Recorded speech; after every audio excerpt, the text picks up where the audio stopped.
اب مسئلہ جو میں بتا رہا تھا وہ یہ ہے، دو مسئلے میں بتاتا ہوں، ایک نماز کا ہے، ایک وضو کا ہے۔ اکثر لوگوں کی یہ شکایت بھی میرے پاس آتی ہے، استنجا کر کے آئے، پیشاب کر کے باہر آئے، وضو کرنے کے لیے بیٹھے تو ایسا لگ رہا ہے کہ قطرہ ٹپک رہا ہے یا پیشاب کا قطرہ پھر سے نکل گیا۔ ایسے کئی لوگوں کو ہوتا ہے، پھر گئے وہ، پھر دھو کر کے آئے، پھر لگا کہ نہیں پیشاب کا قطرہ نکل رہا ہے۔ یہ اطمینان نہیں ہوتا کچھ لوگوں کو۔ حالانکہ استنجا کریں آپ، پورا اس میں استبرا ہے، یعنی کھانس کر کے ہو یا اٹھ کر کے، بیٹھ کر کے، پیر کو موڑ کے، کسی بھی طرح سے آخری قطرہ نکال دیں، یہ ٹھیک ہے۔ لیکن اس کے بعد آپ وضو کرنے کے لیے آئے، تب یہ وسوسہ آ رہا ہے، پیشاب کا قطرہ نکلا، پیشاب کا قطرہ نکلا۔ اب کیا حکم کیا ہے آپ کے لیے؟ ایک نمبر 1 یہ وضو کا مسئلہ، اس کا بھی حکم میں بتاؤں۔ دوسرا مسئلہ سن لیں، نماز 4 رکعت ظہر کی پڑھنے کے لیے کھڑے تھے، یا 4 رکعت عصر یا عشاء کی، 2 رکعت پڑھے، تیسری رکعت میں کھڑے ہوئے تھے، اب شک ہونے لگا کہ دوسری ہے کہ تیسری ہے۔ تیسری میں کھڑے تھے، یہ شک ہونے لگا یہ چوتھی ہوگی کہ تیسری ہوگی۔ ایسا ہوتا ہے بہت سارے لوگ۔ نماز کا ایک مسئلہ یہ ہے، آپ وضو کا ہے، دونوں کا حکم کیا ہے اس سے میں آپ کو اپنی زندگی کے متعلق بتاؤں گا۔ پہلا والا جو مسئلہ ہے پیشاب کے قطرے کا، پہلی مرتبہ ایسا کبھی ہوا ہے تو جاؤ دھل لو۔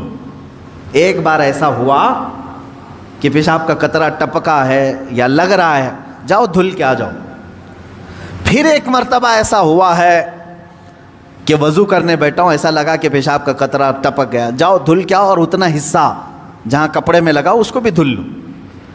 تیسری مرتبہ بھی ایسا ہوا ہے، دھل لو۔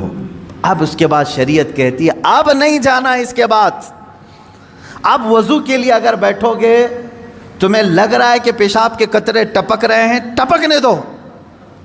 تم پانی لے لو ایک چلو میں اور اس جگہ پر چھڑک دو پانی وہاں پر اس کپڑے کے اوپر چھڑک دو۔ کیوں؟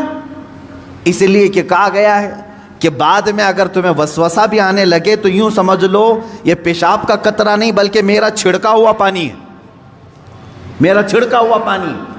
اچھا ایسا کیوں کرایا گیا؟ شک تو ہو رہا ہے۔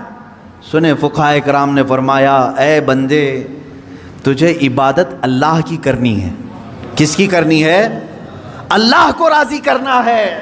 اور یہ جو وسوسے آ رہے ہیں تجھے، یہ شیطان کے ہیں۔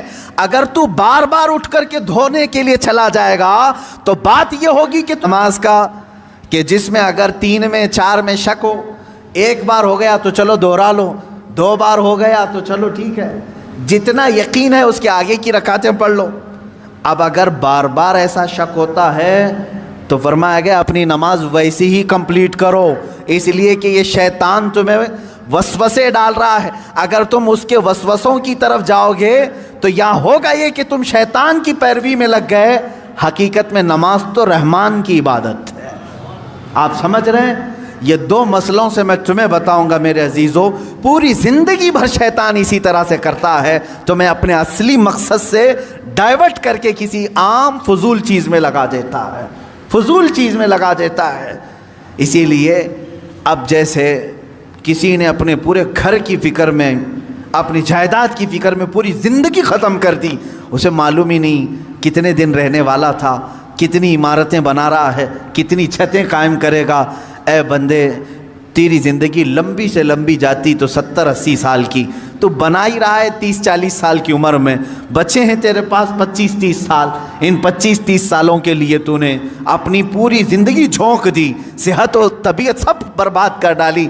لیکن جہاں 100 سال سونا ہے کہ 200 سال کہ 500 سال کہ 1000 سال، ہمیں معلوم نہیں قبرستان میں کتنا سونا ہے، وہاں کے لیے بندہ ایک رات کی بھی عبادت کرنے کو تیار نہیں، ایک تسبیح گھمانے کو بھی تیار نہیں، وہاں کی عمارت تیار کرنے کو بندہ تیار نہیں۔ یہ شیطان ڈائیورٹ کر چکا ہے تمہیں، تمہاری اصلی منزل تو وہ تھی، تمہیں لگا دیا کسی اور کام میں، تمہیں لگا دیا کسی اور کام میں۔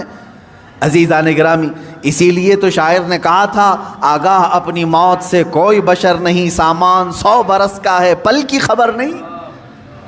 100 برس کے پلان ہے، پل کی خبر نہیں. تو شیطان اس طرح سے جو ہر زندگی میں ڈائیورٹ کرتا ہے.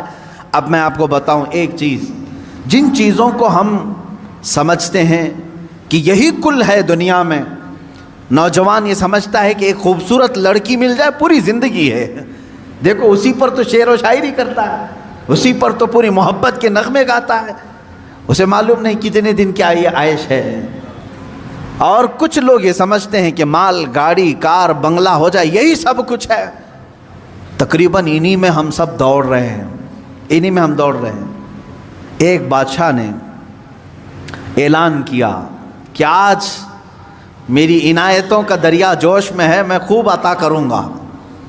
لوگوں کو بلایا، ایک کوئی بندہ ایسا آ جائے جس کے لیے میں کہتا ہوں اپنے ہاتھ میں ایک چھڑی لے لے، لکڑی لے لے، اور وہ زمین پر دائرہ کھینچتا جائے صبح فجر کے بعد.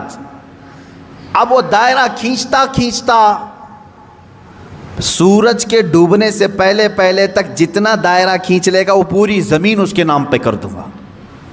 دن بھر میں آپ کتنے ایکڑ کھینچ لیں گے؟ اگر فری میں مل رہا ہے تو کون چھوڑے گا؟ دائرہ کھینچنے کے لیے کہا کہ جو لکیر سے سرکل بنا لے، جتنا بنا لے گا، لیکن ٹائم ہے سورج ڈوبنے سے پہلے پہلے تک. اس میں سے ایک وزیر یا ایک سپاہی آگے آیا اور اس نے اپنے ہاتھ میں چھڑی لے لی. بادشاہ سلامت مجھے اجازت دے دے.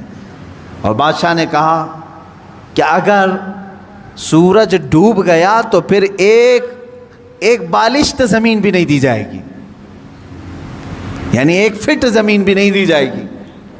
ہاں، سورج ڈوبنے سے پہلے پہلے تک یہاں پر دائرہ مکمل کر. اب وہ نکلا چھڑی لے کر کے، لکیر کھینچتے کھینچتے. اسے بہت بڑی زمین چاہیے تھی، اتنی بڑی کہ اس سلطنت میں کسی کی نہ ہو. جب فری میں مل رہی ہے، کھینچتا کھینچتا وہ گیا، کافی دور تک چلا گیا. دوپہر ہو گئی، تھک گیا، کچھ دوڑا کچھ چلا. اب جب دوپہر ہو کر سورج ڈھلنے لگا تو اس نے سوچا واپس ہو جاتے، چونکہ جہاں سے میں دائرہ کھینچا ہوں وہاں تک لا کر کے لکیر کو ملانا ہے، اتنی زمین میرے نام پہ.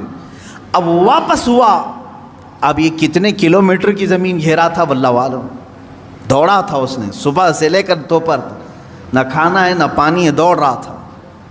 دوڑتے دوڑتے سورج پیلا ہو گیا، عصر کا وقت آ گیا. اب اس نے دیکھا کہ بادشاہ کا محل اور سپاہی سب قریب نظر آ رہے ہیں. دل میں ٹھنڈک ہو گئی، میں پہنچ جاؤں گا. سورج کے ڈوبنے سے پہلے پہلے میرے